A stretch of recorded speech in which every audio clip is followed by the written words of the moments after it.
Well, thank you, David Muthoka, for that piece. And that story by David now crosses us over to the What's Trending segment. And this morning, I'm joined by my colleague, Anne Veronica, from the digital desk. Anne, good morning. Good morning, Grace. How are you? I'm great. How was your week? My week has been fine. How about yours? Mine, here, there, but we thank God. Okay. Okay, so tributes are still pouring in. The country is still mourning the death of CDF, that is Francis Ogola and 11 others. What are Kenyans saying about that? And also what are other leaders, including the former president Uhuru Kenyatta, saying about his death?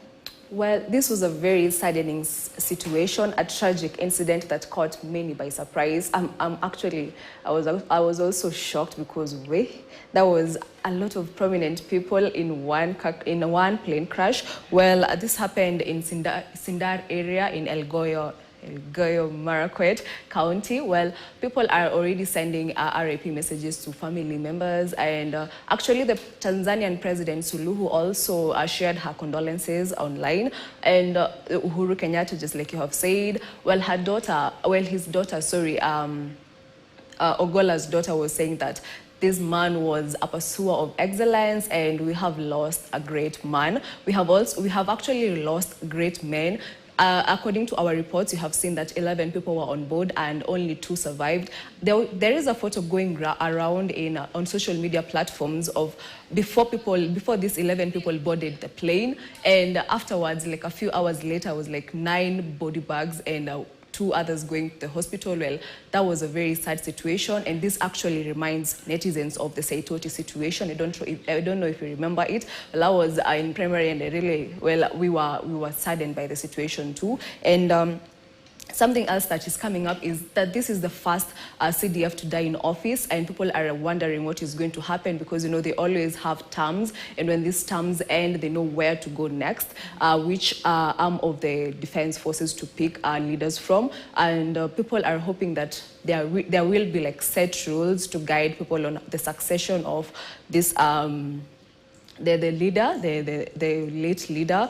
And something else, the netizens are waiting so much. They are eagerly waiting to get the results of from the black box, the flight recorder, to know what happened, what really went down, and what caused the plane crash. And flags from today are supposed to be raised at half-mast to mark this mourning period that is going to happen in 3 days. Actually, even the launching of Bunge Towers has been postponed to a later date so that people can mourn the loss of these 9 great leaders. Yes, it was really quite a sad moment for Kenya. And just to point out, Anne, General Francis Omondi Ogola's term was actually supposed to end next year, right? And he was supposed to mark 1 year in just a few days. Yeah, that's true. But of course, that did not happen. And we continue to mourn with the family of not only Ogola, but also the 11 others who crashed, who actually lost their lives during that particular crash. And we stand by them, and we mourn you here from the Standard Media Group.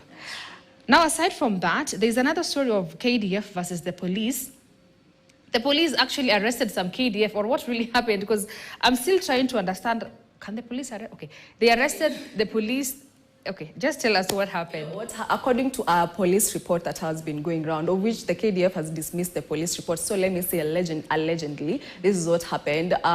KDF officer was traveling in a Bowser, and when they got to a roadblock being manned by police officers, they say that the police officers did not pull out the spikes on time.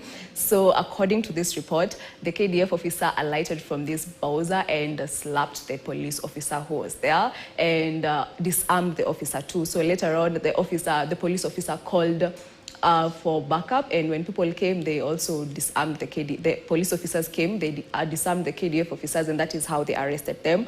Well, KDF has dismissed this report, so I don't know how it's going to go around. And after this incident, actually, when the KDF officers were arrested, other KDF officers went and camped around the police station demanding for the release of the other KDF officers.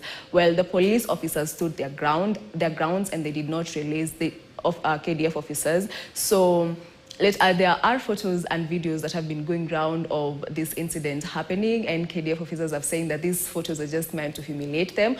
Well, we'll see how this goes on, but netizens are not happy about such a situation. They're saying that this can cause a lot of damage to the security department in the country. So they're saying that that should never happen again. They should know what to do. They should kind of come to an agreement and settle this altercation before it gets out of hand. So just make me understand, Anne, you mean these KDF guys were not patient enough to let the police remove the barrier? Like, as no as civilians are very patient. We'll wait until they decide to remove, and once they remove, we pass. So the guys weren't patient enough?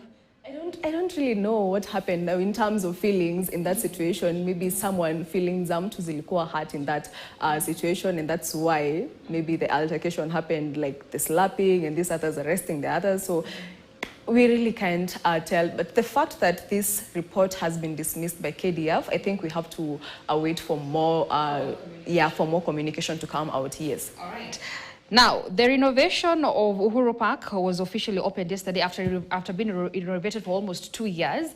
And what really sparked netizens was the fact that Nairobi Governor Johnson Sakaja said that he intends to have a nightclub at Uhuru Park.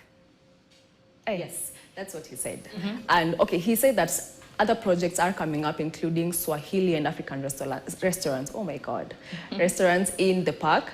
Well, netizens are okay with African restaurants. They're okay with the restaurants, but the nightclubs, they are having mixed reactions. Others are saying that it's okay to have the nightclubs because this is a recreational ground. Is it not a recreational ground? Why should there not be nightclubs in that ground? But yeah, others are saying that this is going to reduce the green spaces that we have in the country. Others are also saying that you are trying to fight alcoholism in this country, and now you are bringing up new ways of consuming alcohol. Well, and also others are questioning whether it's a way of kind of attracting, after the ban of clubs in estates, and also this new rule of clubs are supposed to be closed at 11. They're also asking if the same club will be closed at 11 p.m. Because Sakaja said that people can shout until cows come out. So I don't know if these cows will come out at 11 p.m. So yeah, there are so many questions arising from this.